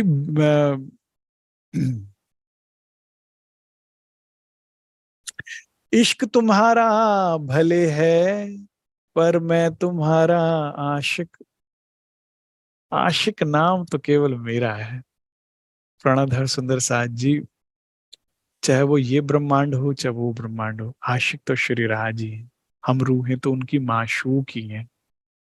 सूरज तो वो ही है, हम किरणें ही हैं। किरणों से सूरज नहीं होता। सुंदरता भले किरणों से होती है लेकिन सूरज से ही किरणें होती हैं। भले ही लहरों का सौंदर्य कि सागर का सौंदर्य लहरों से ही है। स्थिर स्थिर सागर किसे अच्छा लगता है, परंतु लहरों का अस्तित्व तो सागर से ही है। वो उसका अंश है, पूर्ण सागर नहीं है। तो आशिक तो श्री राज ही है। लेकिन ये भूल हमें क्यों हो गई कि हम आशिक हैं श्री राज के? क्योंकि वो आशिक ही क्या जो माशूक का दिल ना रखे। प्रेम में लाड, प्रेम करने में, लीला करने में सुख होता है। तो धनी ने वो सुख हमें दे दिया। आशिक श्री राज जी महाराज अपने माशूक के हर लाड को, हर प्यार को, खुशी को पूरा करने के लिए कहते ठीक है, मैं बैठ गया, तुम लाड करो। दिल में तो मेरे था तुम्हें लाड करने का, लेकिन इसमें सुख मिलता है तो वो सुख भी तुम ले लो। इसी कारण श्री राज जी महाराज माशूक बनकर परम धाम में बैठ जाते हैं। जैसे कोई छोटा बच्चा होता है, अब नहीं तो क्या श्री राज छोटे बच्चे हैं कि उन्हें कोई नहलाए, कोई वस्त्र पहनाए, कोई बाल काढ़े, कोई हार पहनाए, कोई पाजे पहनाए, लेकिन वो कहते तुझे इसमें खुशी मिलती तो लाड कर ले मुझे। ये हमारे आशिक श्री राज जी महाराज का प्रेम है। लेकिन हमने समझा ही नहीं और क्या कह दिया, इश्क हमारा बड़ा। क्योंकि हमें लगता था, कैसे कह दिया ये बात आपने, उठावे रंग परवाली में आके हम, वस्त्रों का श्रृंगार करावे हम, आभूषणों का श्रृंगार करावे हम, नृत्य करके रिझावे हम, भोजन लाड करावे हम, रामतों में रिझावे हम, तो सारा कुछ करे हम, और इश्क आपका बड़ा। कैसे? आप तो गुड्डा बन के बैठे होते हो बस, दुल्हा राजा बन के, हैं पूरे परम धाम के। कत्ल तो हम होते हैं, तो हमें पता है ना हम आशिक हैं। अब ये तो श्री राज जानते हैं ना कि वो हृदय में अपने गंजान गंज इश्क लेके जिस नजर से पहले ही आपको रंग परवाली में देखते हैं और आपके हृदय में इश्क उड़ेल देते हैं। वे उड़ेलते हैं तो उस इश्क को हृदय में लेकर आप लीला में आते हैं, क्रीड़ा में आते हैं। वही इश्क पूरे दिन क्रीड़ा करता है और वही इश्क फिर पुनः रात्रि को पिलाते हैं वे। अब अगर इश्क हमारा काम था तो अब करके दिखाइए। जब खींच लिया श्री राज ने, आप पे थी ना, फैक्ट्री तो आप में थी, अब करो। इसी बेवरे के लिए यहां आए। हाँ, हक आशिक बड़ी रूह का और रूहों का आशिक। कितनी सुंदर पंक्ति। एक क्यों कहिए सीधा इशक, बंदों का आशिक हक। कहते ये तो आपने कैसे सीधा सीधा बात कह दी, आपने तो स्पष्ट कह दिया ये कि मैं आशिक हूं।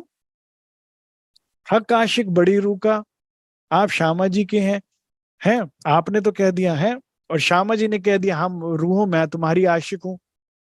इस तरह से हमारा इश्क आपने सबसे कम कर दिया। एक क्यों कहिए सीधा, आपने ऐसे सीधी सीधी बात कैसे कह दी? और इस तरह से आपने प्रमाणित कर दिया कि मैं आपका आशिक हूं, आप हमारे मेरे आप नहीं, मैं आपका आशिक हूं, इश्क मेरा बड़ा है।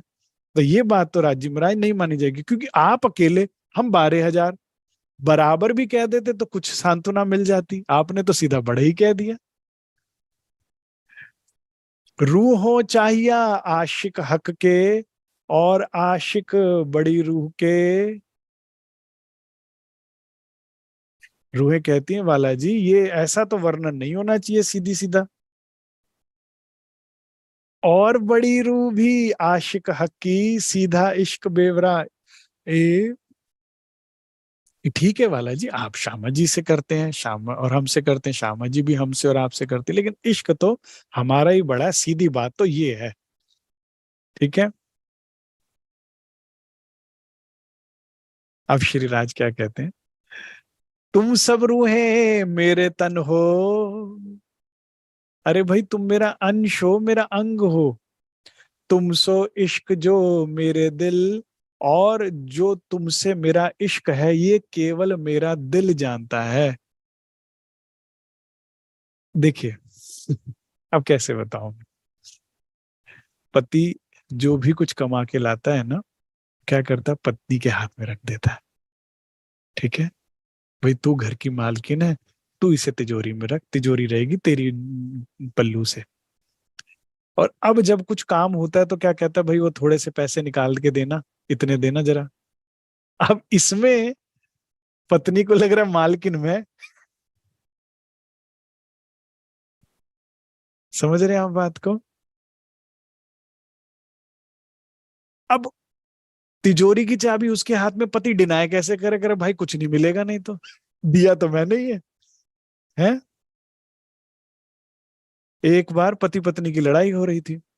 लड़ाई बढ़ते बढ़ते इतनी बढ़ गई कि पत्नी ने कहा निकल जाओ मेरे घर से। कह रहे कमाल है, मैंने तो तेरे नाम किया है। कह रही है तो मेरा। कह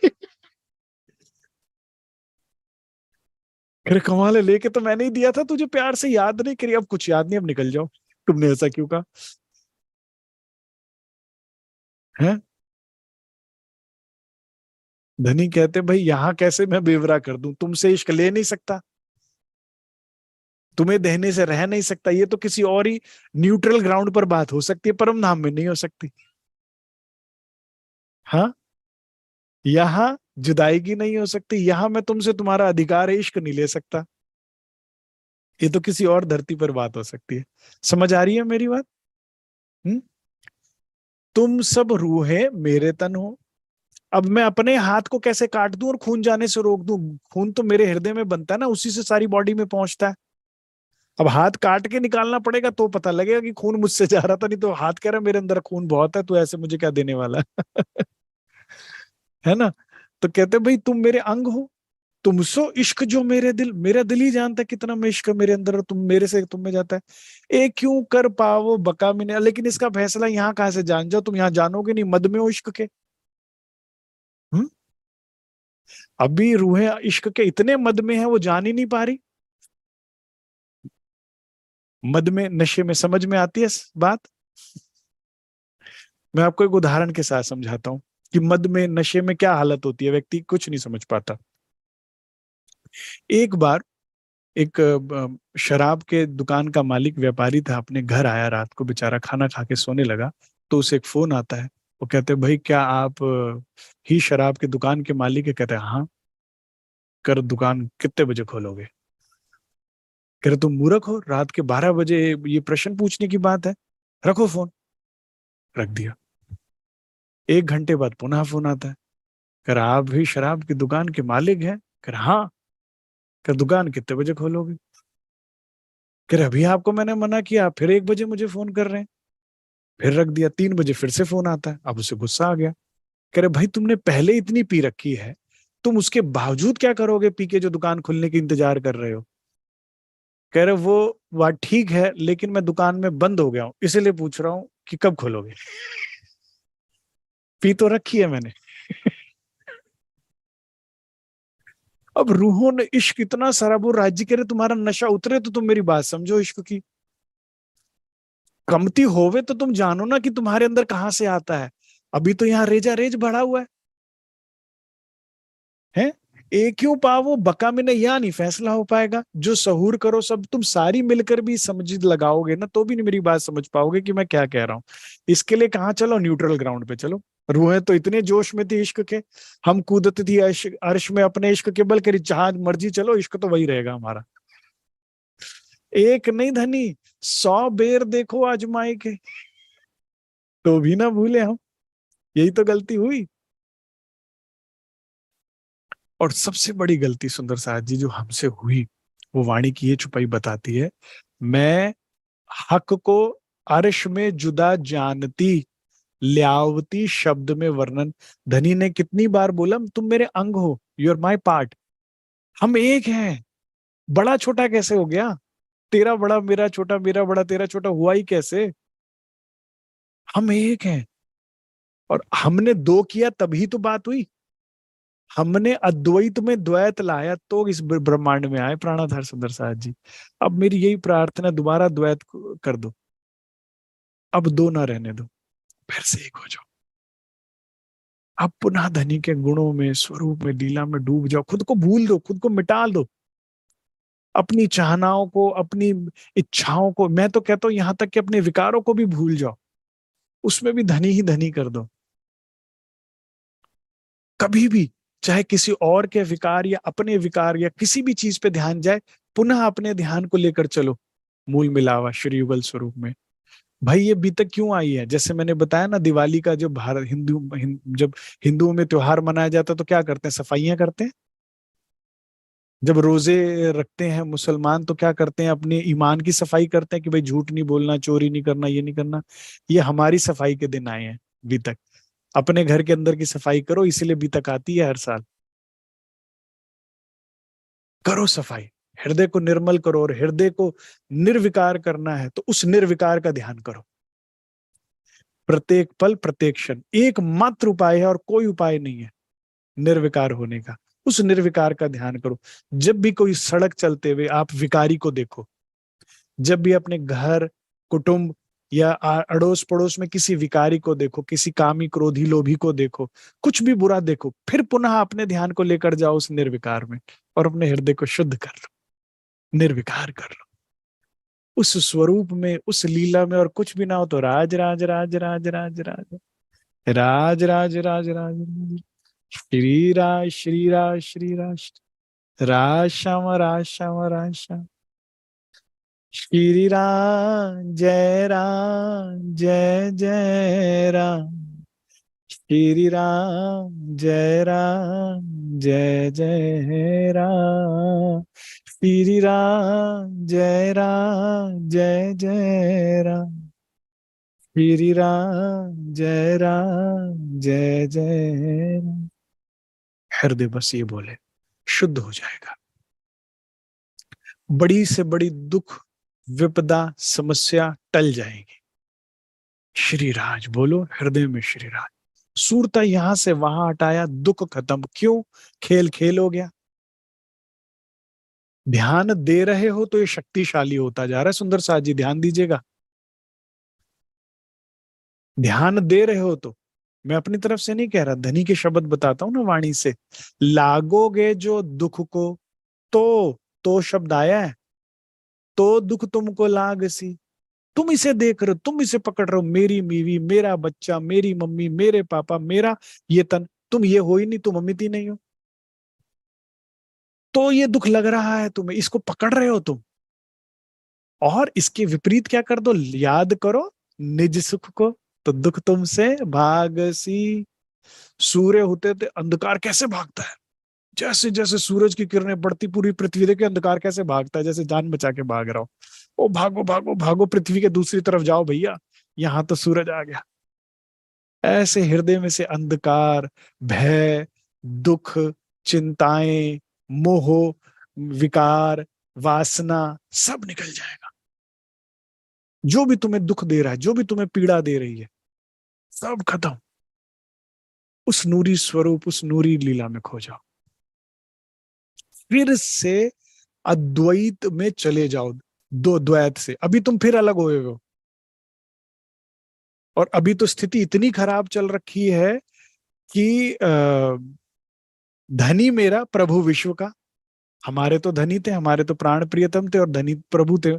हमने ही उन्हें प्रभु, महाप्रभु से संबोधित करते, नाक रगड़ेंगे, माफिया मांगेंगे, कान पकड़ेंगे, माफ कर दो राज जी, माफ कर दो। कहाँ कह रहे हो मूल मिलावे में? भाई जीव तो नाटक कर रहा है, जैसे धनी का आदेश है, हुक्म से हो रहा है ना, सब कुछ हुआ है, हुक्म में होता है हुक्म। यहाँ तो डायरेक्शन उसी की चल रही है, यहाँ कुछ नहीं कोई माफी मांग रहा। तुम मांग रहे हो, तुम कहाँ बैठे मांग रहे हो मूल मिलावे में, और राजी हंस रहे हैं। जैसे एक छोटा बच्चा पिक्चर को देखे थे, होय होय होय होय होय होय होय, और माँ साथ बैठे कह रही कुछ नहीं हुआ भाई, पिक्चर ही है, नाटक है। हम्म? तो अपनी सुरता यहां से वहां वापस करो, इसीलिए बीतक आई है। तुम इस विकारी ब्रह्मांड को, इस क्षणिक ब्रह्मांड को देख रहे हो तो दुखी हो। उस निर्विकार अखंड लीला को देखो तो फिर अखंड स्वरूप में और निर्विकार स्वरूप में अपने खड़े हो जाओगे। अक्षरातीत का अंश हो, चितवन में जाकर उससे कनेक्ट हो जाओ तो तुम भी उसी के समान हो।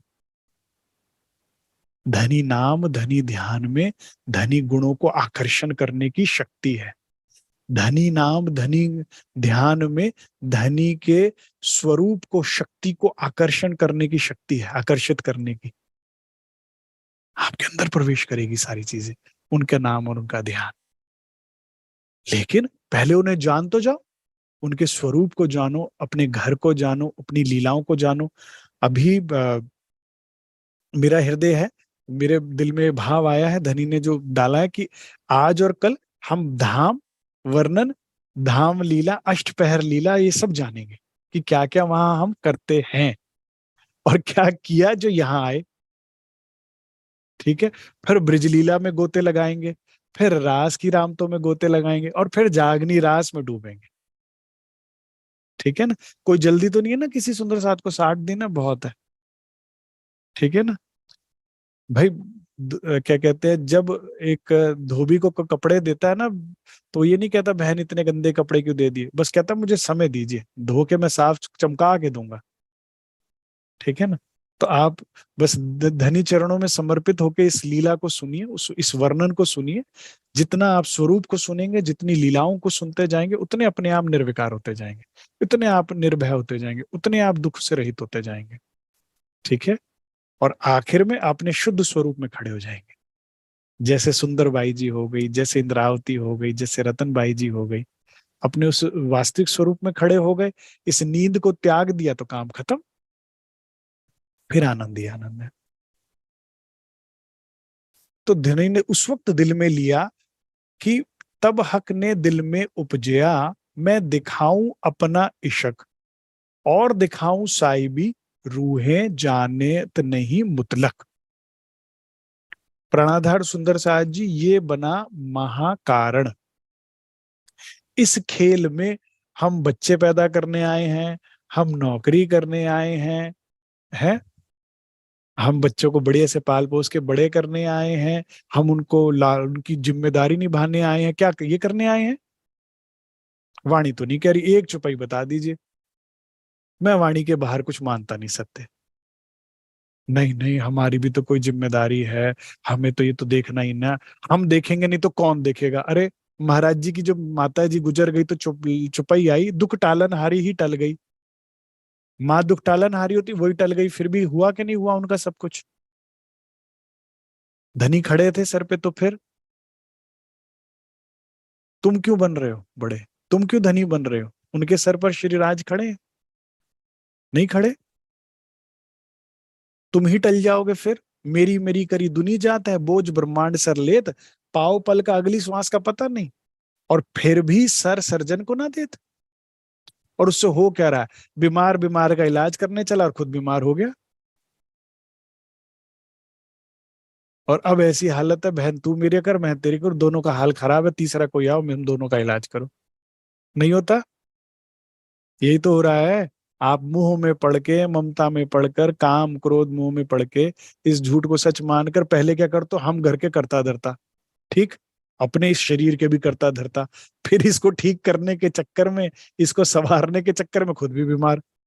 अब सदगुरु आओ, धनी आओ, हम दोनों को निकालो। जिनने सुखी करने गए थे उन्हीं को दुखी कर कर आए और खुद भी दुखी हो गए, नहीं हुए। तुम जीवन में ध्यान से सोचना, तुमने जिसको प्रेम करना चाहा उसी को दुख दिया। तुमने सुधारने के चक्कर में ही उनको परेशान किया। तुम उनको दुखी कर ही नहीं सकते जिनसे तुम प्रेम नहीं करते। अड़ोसी पड़ोसी सब सुखी हैं, तुम उन्हीं को तंग करते हो, समय के लिए, प्रेम के लिए, इसके लिए उसके लिए, जिनसे तुम प्रेम करते हो। जिनका तुम संवारना चाहते हो उन्हीं की जिंदगी तुम नरक बना देते हो। नहीं बना देते, सच बता रहा हूं मैं बात। डालो धनी पर बोझा सारा, देखो फिर कितना अच्छा काम करते, वो आपसे बेटर करेंगे। सबका अपना भी उनका भी तो काम बनेगा। तुम जिसका भी भला चाहते हो, चाहे वो घर परिवार है, चाहे पड़ोसी है, चाहे सुंदर साथ है, उसको श्री राज राज नाम दे दो। उसको उसके स्वरूप, उसकी लीला से अवगत करा दो, उसको अपने सत्य से अवगत करा दो उसके, बस। तुम किसी का भला अगर कर सकते हो तो वो ऐसे ही कर सकते हो, और कोई उपाय नहीं। और जान लीजिए कि इस खेल में आने का कारण क्या था आपका, कि श्रीराज ने एक अपना इश्क दिखाना था आपको, और एक साहिबी, कि अक्षरातीत की साहिबी कितनी बड़ी है। हुँ? कितने कितने ब्रह्मांड है, कितने उसमें आदि नारायण है, कितने उसमें ब्रह्मा विष्णु महेश, और कितना जीव संसार देवलोक है कितने, और सब एक उस अक्षर तक भी नहीं पहुंच पाए, अक्षरातीत तक बहुत दूर की बात है, ये दिखाने। रूहें जाने नहीं, मतलब कभी परम धाम से बाहर गई नहीं तो पता ही नहीं था इस बारे में। हुँ?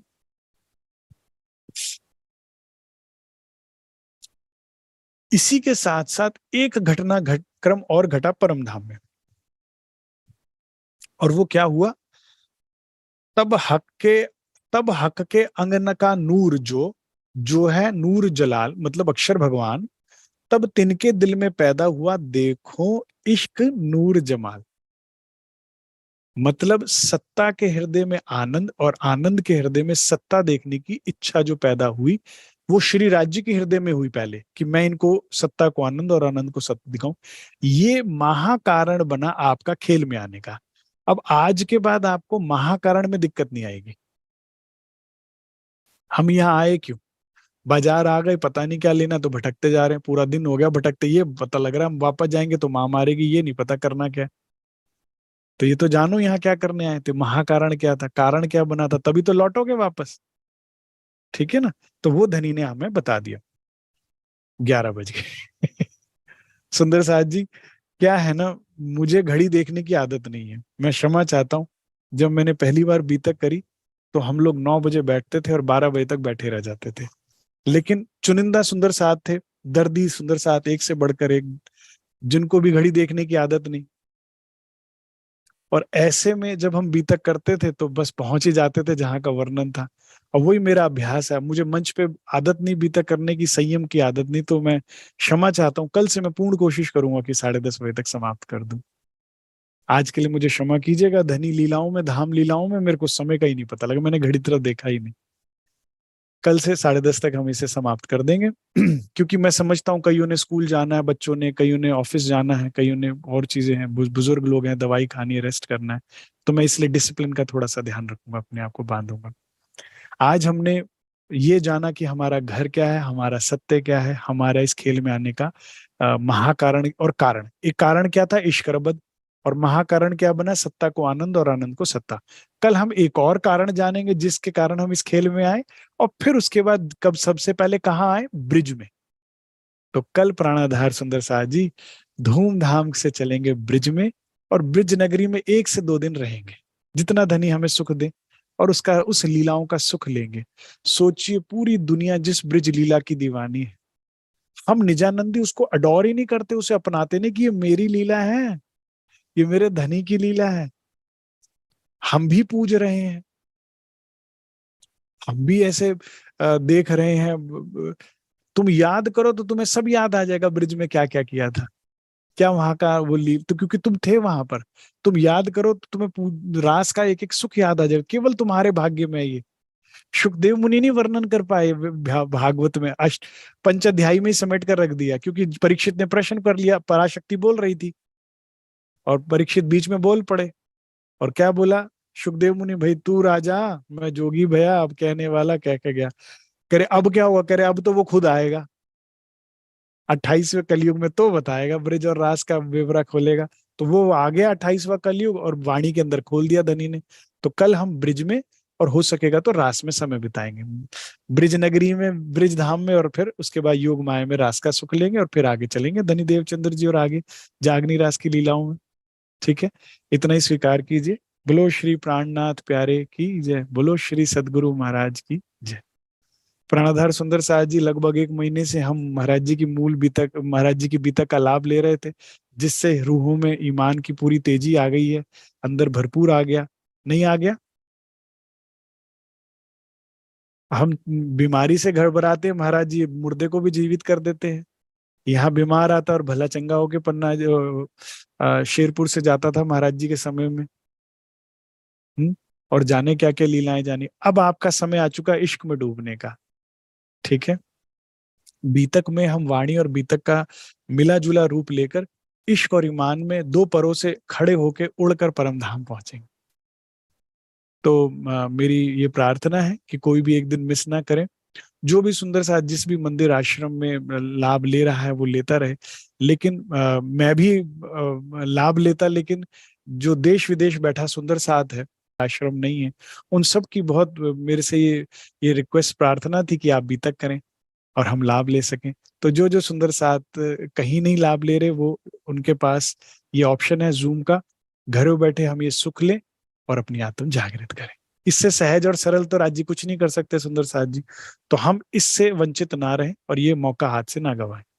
60 दिन में हम अच्छे से अपने आप को बनाएंगे और इतना बना देंगे कि धनी के सन्मुख खड़े हो जाए।